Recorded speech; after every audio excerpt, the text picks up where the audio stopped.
Peter Setou is the chief executive of the Vumelana Advisory Fund, and I'm going to be asking what happened to the land debate in South Africa. He joins me now on the line. Peter, thank you very much, sir, for joining me. I really appreciate your time.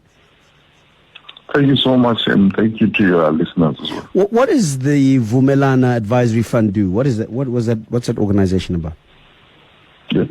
Vumelana Advisory Fund is a not-for-profit institution that assists beneficiaries of land reform to productively work their land.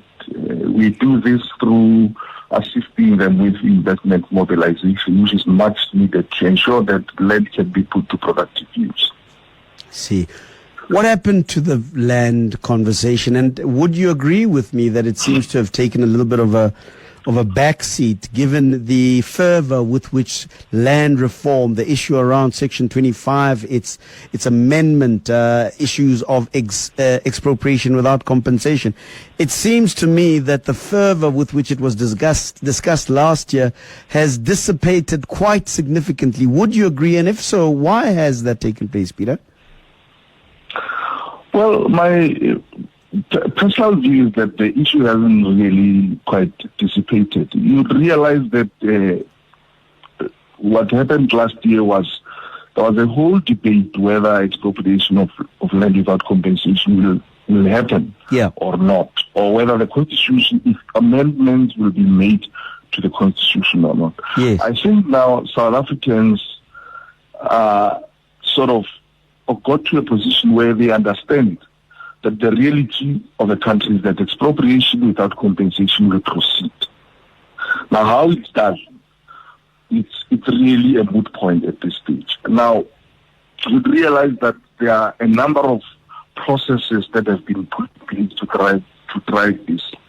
Amongst others is the appointment of a panel of advisors who are there to really shape some of these debates and advise cabinet on this issue. So this panel is busy with engagement with various South Africans and stakeholders. On the other hand, we have a committee that has just been appointed to actually drive this through the parliamentary process. So you would find that as soon as there's draft legislation in place, I'm talking about the constitutional amendment bill.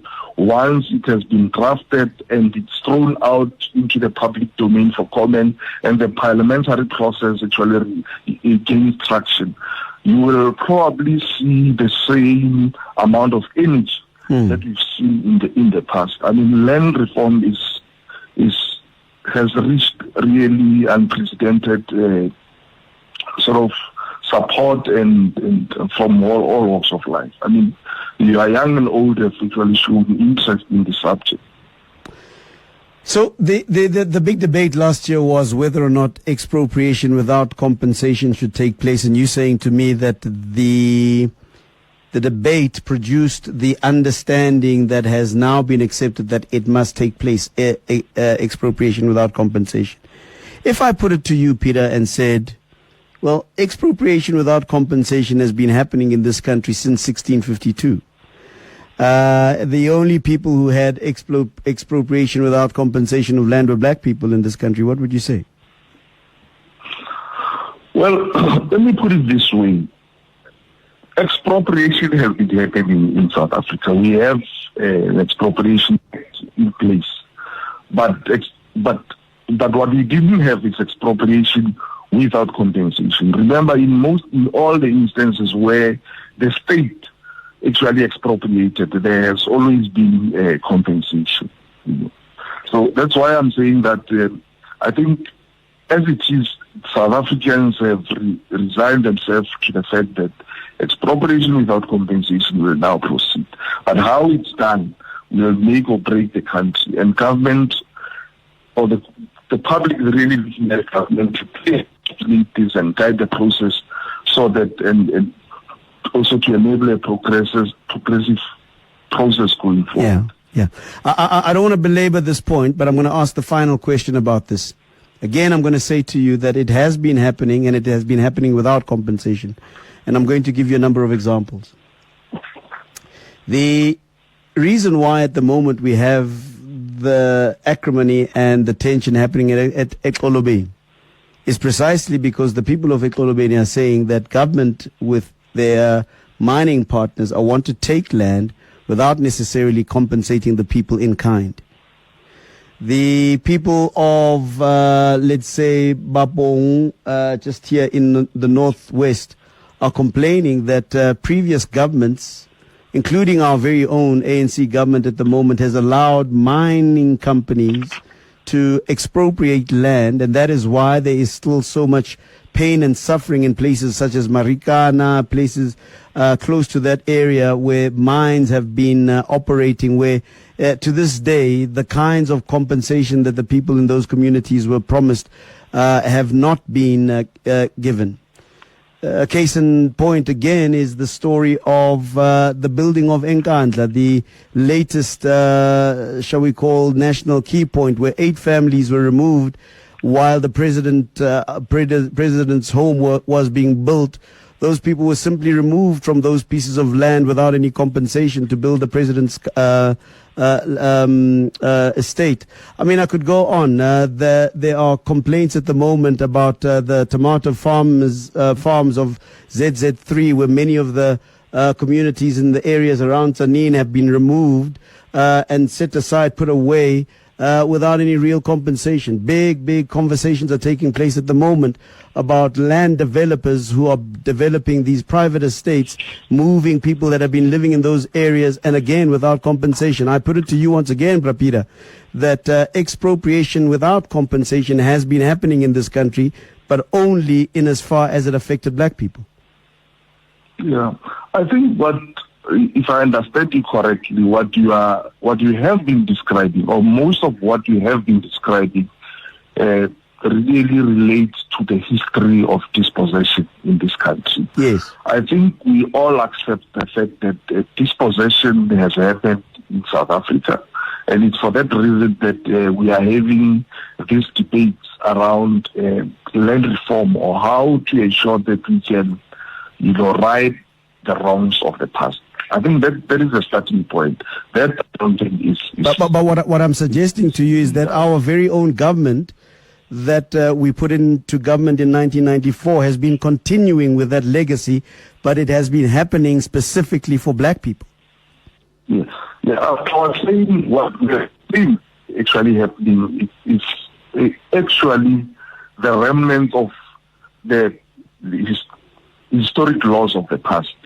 But the other issue, or rather another conversation that we need to have as South Africans, relates to different uses of land. For example, the competition that we've seen thus far around of mining and other land uses. I think that some of these things that have been happening. Sure. Also. We'll get to that. We'll get to that, Brapira. We'll get to all of that, and I'm happy to get to that. But what I suppose am questioning is the so-called excitement about the idea that there is now going to be expropriation without compensation. I'm saying to you that, in fact, what we should have been excited about is one day when we hear that it is no longer going to be happening, at least for black people, because for black people it's been happening all the time. Well, I think you have got a point, but all that I'm saying is, all these problems, I mean, you can cite a lot of examples, but that's symptomatic to the fact that land reform is an area that needs to be urgently addressed in the country. Sure. That's really all what right. it boils down to. All right. Yeah. Now, I'm happy to accept that. All I'm simply saying is that if the people of this country are made to believe that we are now going to have expropriation without compensation, it is slightly disingenuous, because it has been happening. In fact, the reason why we had the struggle for liberation of the people of this country is precisely to stop what has been taking place. In fact, what is happening right now in Expropriation, right now, as you and I are speaking, is precisely because the people of Expropriation are sick and tired of having expropriation without compensation under the old rules that are still being enacted by this government. So I'm going to leave that matter aside.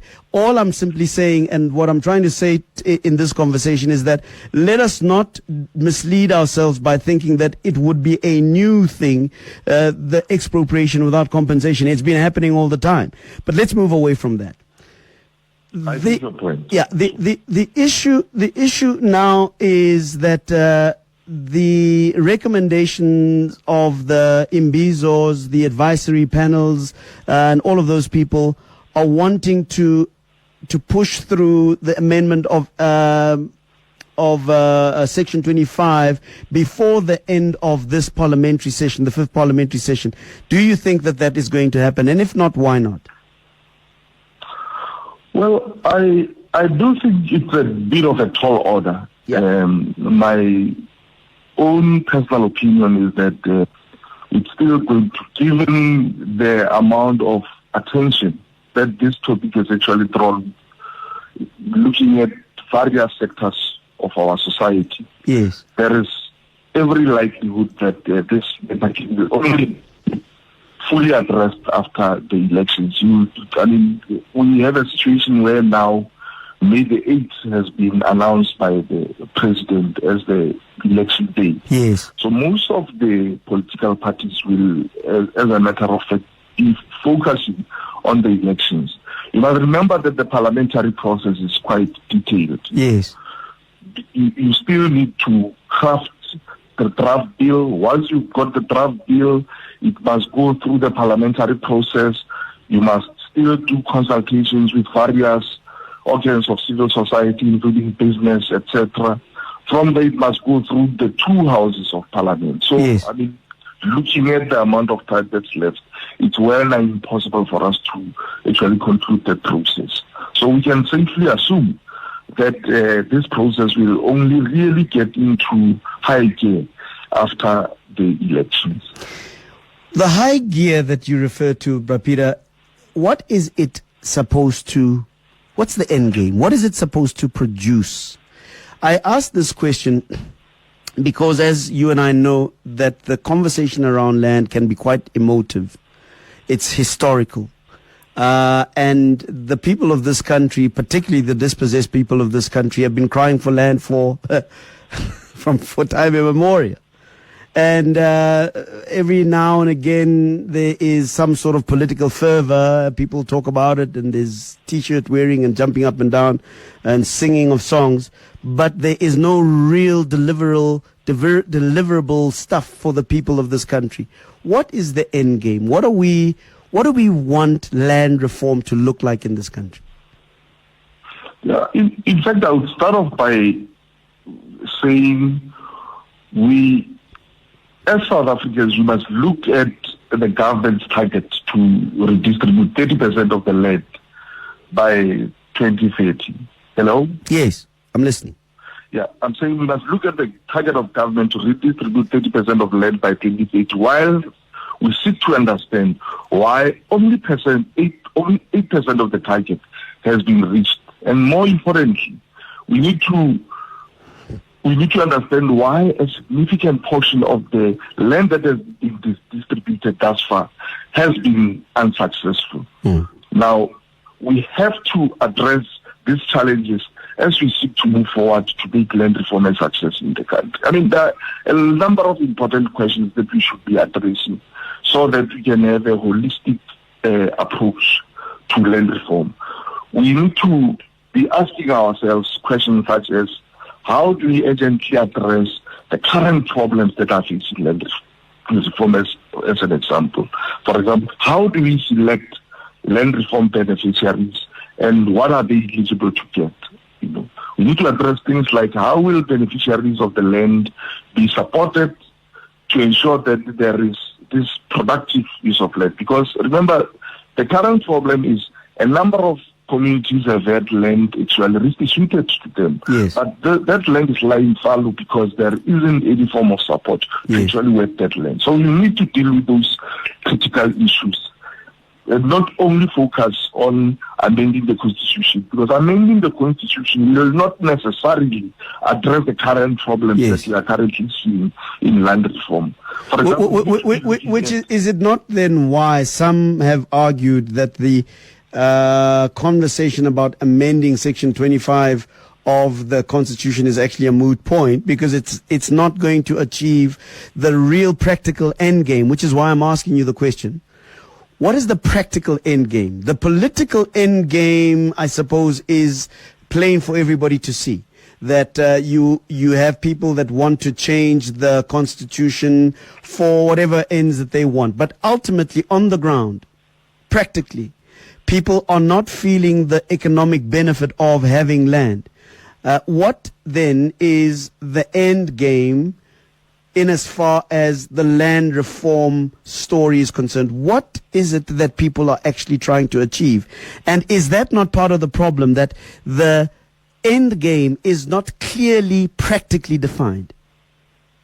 I think that's part of the problem, that as we sit here, the end game is not clearly defined. And I think it's incumbent upon us as South Africans to make sure that we can drive this process, to make sure that we can actually ensure that whatever outcome of what we are doing, all these constitutional changes, do not only end up in a new bill or a new act being enacted, yet it doesn't really mean anything for me and you out there on the streets or be it in rural areas or in urban areas. Yeah. It is for this reason that as South Africans, we've got to take this process very seriously and ask these difficult questions to make sure that these issues are addressed as part of, the total, review of land reform in general. Let me invite our callers, Brapira, to be part of us in this conversation on 011-883-0702. Peter Setou is my guest. He is Chief Executive at Vumelana Advisory Fund. We're talking about the land reform question and what it actually means in practical terms. You know, one of the conversations, Brapira, that we had not too long ago on this very show was how back in the 60s, 70s, and maybe even 80s, the conversation amongst us as black people in the townships was that we want freedom. Yeah? Remember that time? Yeah. The lexicon, the conversation, the way that we were articulating the political realities of the day was that we want freedom. Freedom was the language of the day. And somebody called in the other day and said, yeah, we wanted freedom and then we got democracy. So, and that for me, as much as it might seem like, it is in itself a moot point, illustrates the fact that sometimes we engage in conversations about what we want, but we don't really get into the nitty-gritty of the practicalities of that which we want. Many people perhaps might have been asked back in the day, what do you want when you say you want freedom? And maybe somebody might have said, I want whatever. But we didn't realize at that time that it would mean all sorts of other administrative, legal, political issues that might not necessarily hand us what we were envisaging in our heads at the time when we were talking about freedom. Now, recently we've been having, and for many, many years before that, we've been talking about we want land. I am aware of the fact that we have to talk about the fact that there is rural land, there is urban land, there is farming land, there is residential land. Is there a way by which we can encapsulate what it is that we want to see as the ultimate end game, such that there is not so much ambiguity and perhaps even confusion around around what the land reform process must look like?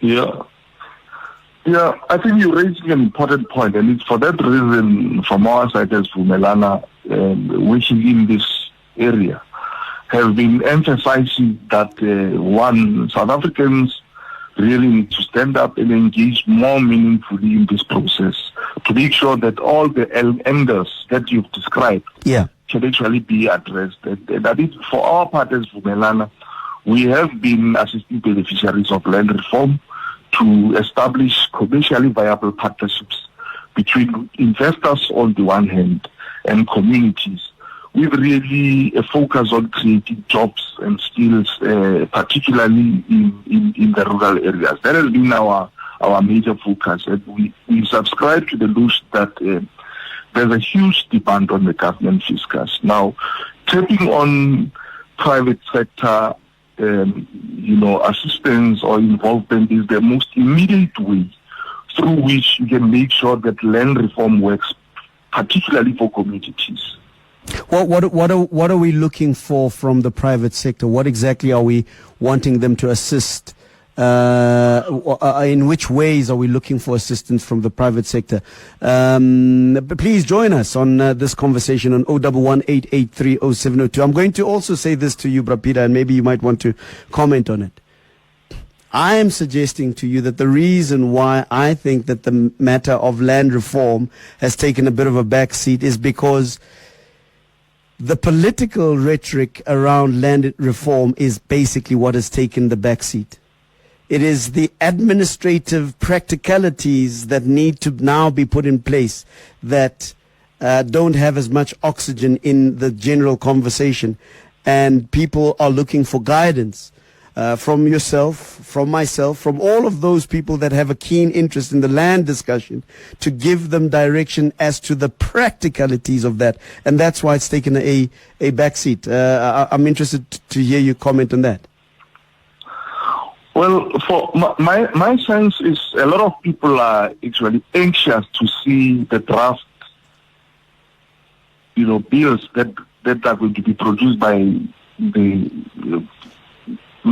relevant committees in Parliament. Yeah. As soon as those draft bills are out, I'm sure we'll start seeing the hype that we witnessed late last year, for example. Yeah. But remember, then we are going to start having engagement at community level, etc. So we will see that hype yes. Reflecting sure. once again. So I'm not too worried. I think South Africans are really looking out to make sure that, firstly, I think a lot of awareness has been created, even amongst those people who never really used to take issues around land reform very seriously. Now it's on everybody's lips. So I'm hopeful that will lead to some constructive debate around how can we make sure that land reform works for us as South Africans. But clearly then, sorry. Go ahead. Yeah, I was saying you earlier on raised the question to say how can the private sector actually get involved? Yes.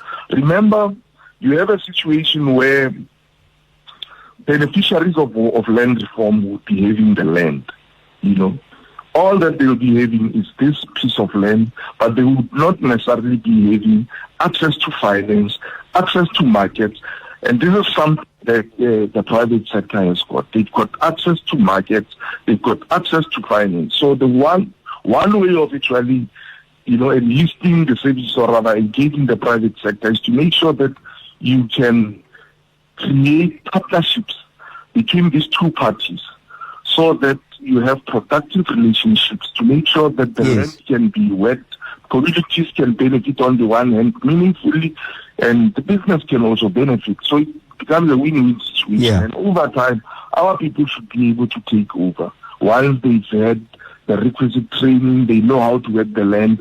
Now they are also able to mobilize capital on their own, etc. And they also know the ins and outs, including how to access the market. You spoke earlier on about the fact that the relevant committees in Parliament are sitting around to finalize the modalities of what I call the end game. But clearly you as Vumelana Advisory Fund have decided to go on a particular strategic path. And that is to engage with the private sector to have a far more market-related relationship with beneficiaries of land reform. Is there a possibility that you as Vumelana Advisory Fund might find yourself on the wrong side of whatever the the committee, the parliamentary committee comes up with as modalities that we then move along with going forward? We don't think so. I mean, we will obviously engage with this process. We will also try to shape up this process. All that we are saying is let's rather use the lessons that we've learned over a number of years that we've been operating in this area and build on this to address the current challenges and fast-track sustainable land reform. Yeah. And I think we must not forget that there's hunger for land in this country. But at the same time, why do we have this hunger? Not only are people looking at retracing the imbalances of the past, people want land so that they can have jobs, so that they can put a plate of food on the table. Now, if you give them land, you satisfy the land hunger, but yet they are not able to put a plate of food on the table, you will have a revolt in this country. Sure. So it is for that reason that we are actually saying you need to address all of the above. Yeah. You need to make sure that people get the land. You need to make sure that people are able to productively use the land. You need to make sure that you can create the requisite jobs and skills that our people so much actually need. When the conversation at a political level was being had about land, people talked about, as you say, land hunger and so forth. But it appears to me, Bra Peter, more and more that it was not just about land hunger that people were desiring to have land. It was because of the economic benefits that come from land, which is something that seems to be coming very strongly from your interventions as Vumelana Advisory Fund. In other words, you guys are focused on the unlocking of the economic benefits that would come from land ownership.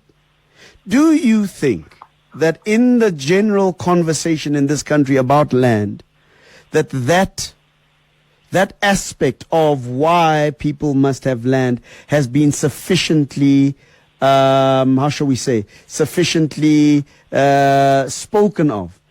In other words, it almost sounds to me as though the land hunger sort of rhetoric has been stronger than saying, listen, you need land, not just because you are spiritually hungry for it or for your dignity, but you need it so that you can have some economic benefits that come out of it. And that should be the focus of why you want land. Has that been the conversation, do you think?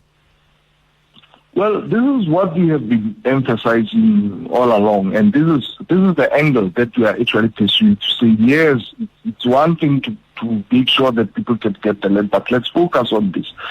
My personal view is that addressing the current problems facing land reform, and in order to make sure that we can create much needed jobs, etc., has not really been the key focus. And it's for that reason that I'm saying we are going to engage with this process.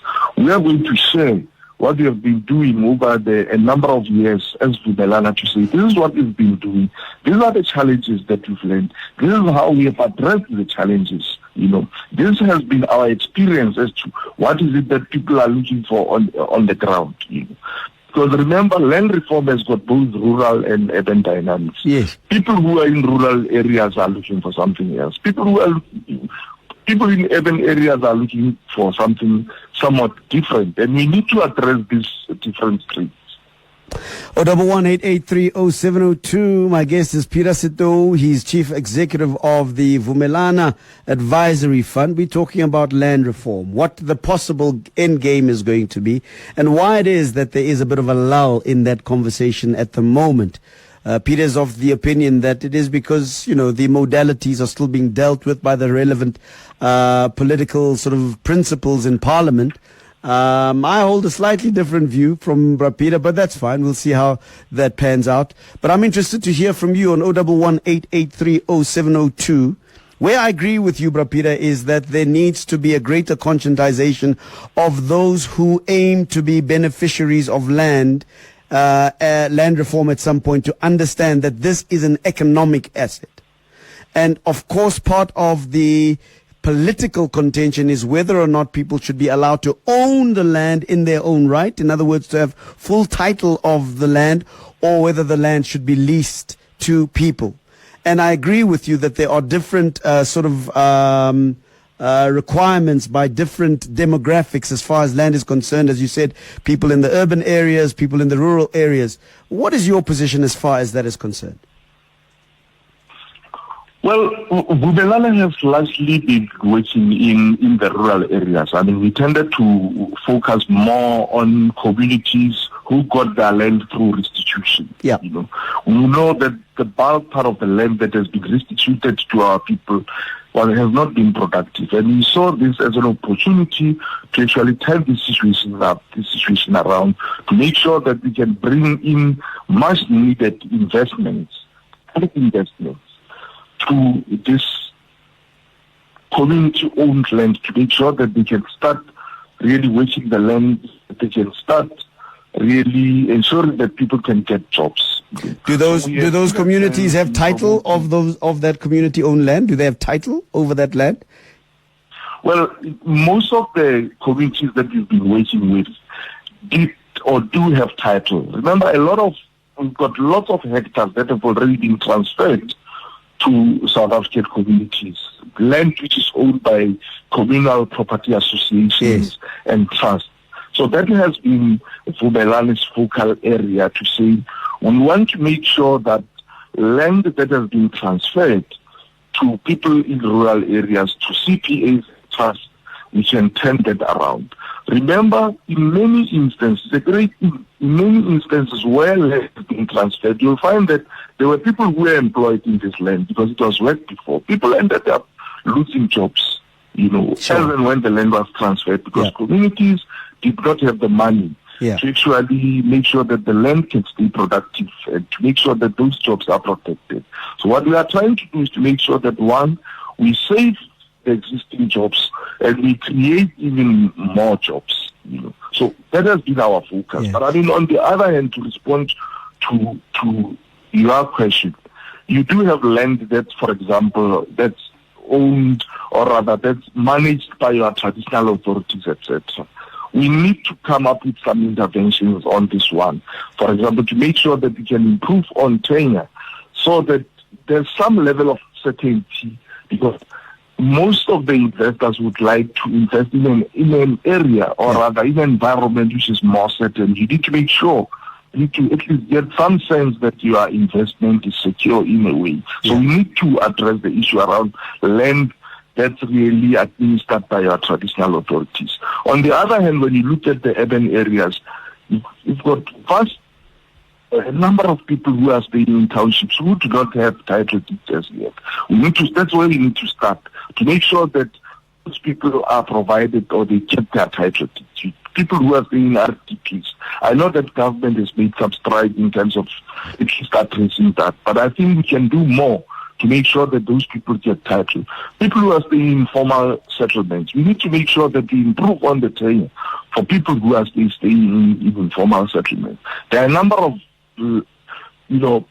pieces of land which are situated closer to urban areas. And generally, we know, this is not just a South African problem. It's an international issue where urbanization is on the rise. Yeah. We can't wish away the fact that people will be moving to urban areas. And why are people moving to urban areas? There are a number of reasons. Amongst others is the fact that people are looking for jobs. So we can try and do what we want, but we'll always be having this challenge of people moving over to urban areas, especially our younger ones, some of whom are not even interested in agriculture, etc., and they want to go to urban areas. We need to make sure that we have plans in place to deal with that influx. So it sounds to me, Brapira, that hinged very strongly on whether or not you do get that kind of investment, whether or not you do get the kinds of, how shall we say, beneficiary and private sector partnerships going. You are facing the prospect of investors coming to you and saying, no problem, we're willing to invest, but what is our collateral? It sounds to me like that is what you constantly are dealing with. So it appears to me that the challenge is to get investment going, for people to have the know-how, the implements to be able to make the land that they benefit from, economically viable, is that there must be ownership of that land. ownership is important in the sense that if you are a private investor, you enter into an agreement with somebody, you know that your investment is somewhat secure, meaning there won't be anyone, a third party coming to claim this piece of land to say, look, you are wrong, this is my land. Yes. Remember some of the projects that we embark upon as part of developing the land, it's long term, some of them is short term, some of it is long term. Yes. So you will, as a private investor, for example, you may be, for example, earmarking that you will actually get your money over a longer period. Yes. 20 years, 10 years, 20 years or so. The periods are even much longer if it's land for ecotourism, because sometimes we talk about land for agricultural purposes, forgetting that we've got vast tracts of land as we speak currently, which are owned by communities, which is not land for agricultural purposes, which is land for ecotourism purposes, to attract investors, especially in tourism-related land. It really requires investors who are willing to stay on course. I mean, we're looking at a bare minimum of at least 25, 30 years, or even more in certain instances, depending on the amount of investment that the private sector or the private individuals must actually put into this business. If you were to look at... Yes, you are correct. Sure. Ownership of the land is much more crucial. But what is even more crucial is to make sure that you can get independent, advisors, independent intermediaries who mediate between these two parties, who do not have an interest in the outcome of these discussions, to make sure that you can have commercial relationships that can last longer. Indeed. You make a very, very powerful point there, Bra Peter, because part of the reason why it is said that the willing buyer, willing seller thing didn't work is because it has emerged that some of the evaluators that were employed by government to go and evaluate those pieces of land would collude with the owners of that land to inflate the prices so that government would have to pay a far more inflated price, and then they would share the money amongst themselves. So I think you make a very powerful point that people need to be independent in the evaluation of all of this, all of these properties and commodities. If you were to look at your level of success thus far, Bra Peter, and I'm not just talking about it in your interventions with, with beneficiaries of land reform, but also with how government, including some of these departments that are still deliberating on what the modalities should be, are they listening to you? Because obviously you guys are working on the ground at a commercial, economic level, not just at a political level. Are they listening to your advice about what needs to happen going forward as far as land reform is concerned? Well, we do have a memorandum of understanding that we've entered into with the Department of Rural Development and Land Reform. So we do collaborate on especially your high-value projects, for example, where we really intervene in order to save a sizable number of jobs. So we are seeing that even when we engage with the various government departments, at least there is that level of understanding. But you must remember that Vumelana has obviously been focusing on one aspect, i.e. focusing on your CPAs. And even then, we could only focus on so much, because remember we do... CPAs? What are CPAs, Bra Peter? Own resources. Pardon? What are CPAs? Communal Property Associations.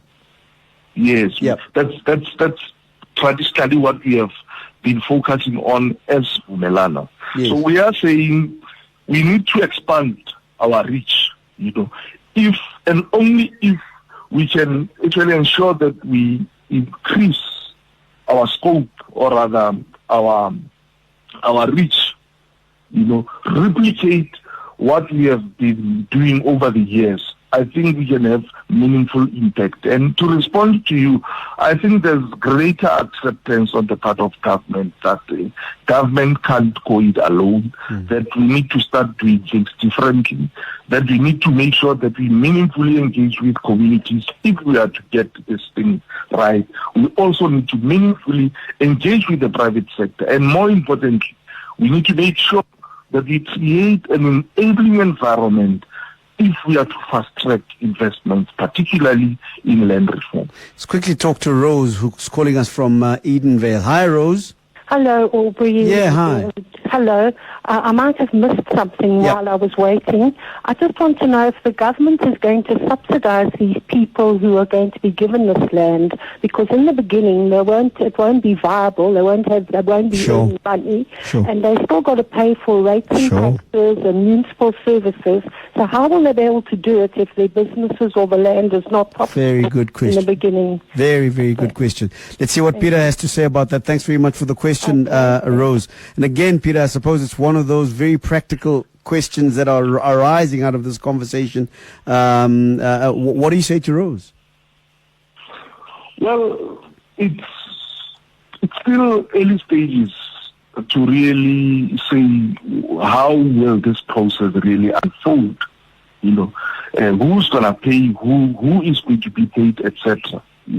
I think those final details is what we need to engage with as and when the parliamentary process unfolds. That is why we are saying, as Vumelana, from our point of view, to say once land has been given to whoever beneficiaries, it will be well nigh impossible for us as South Africans realistically to expect government to be able to fund everything, meaning pay for the land, pay for, really ensure that your beneficiaries are able to buy the seeds, to buy tractors, to pay the salaries, etc., etc. And this is where we think the private sector has got an invaluable role to play, because they've got access to all these resources. Peter Setou, thank you very much, my brother, for joining us. I really appreciate your time. Much appreciated. Thank you very much, sir. Peter Setou. Peter, how do people get a hold of you, by the way, if they want to talk to you, if they want to continue with this conversation with you?